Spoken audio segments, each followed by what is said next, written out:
Every state's different, and maybe we need to push for more. No. Federal So they've been like programs. Yes. The mental health of our students is growing. It's a growing demand. Yes. I'd just like to reconvene the meeting, and at this point in time we need to have a discussion in relation to the National School Chaplaincy Program, and in order to assist us in developing our response to the review that's underway. Let's get underway, guys.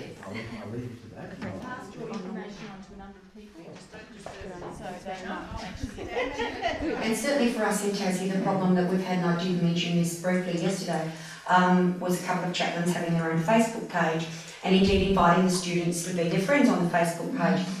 The problem and the reason it was actually raised with TAS P&F was because the parents happened to find out down the track.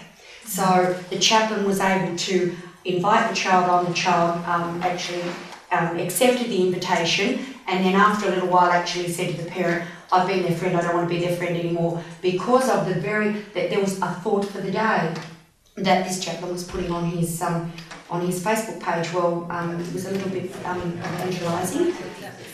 When the chaplaincy role was sold to us, it was also sold in terms of the fact that it was not a religious-based position, it was purely a welfare-based position, and the fact that chaplains or people employed under that program were in there as a welfare support person, and that there was actually to be no religious basis to it.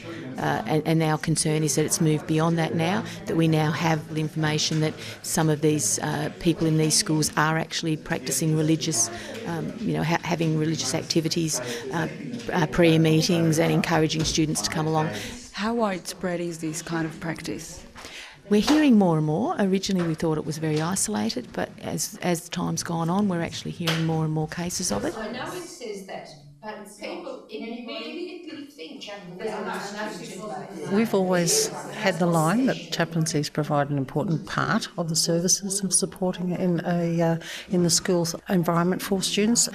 They're offering an ear to the student. They don't give the professional advice, etc., but it's an ear that the students feel comfortable with listening, providing probably very private information sometimes. The chaplaincy doesn't deliver religion.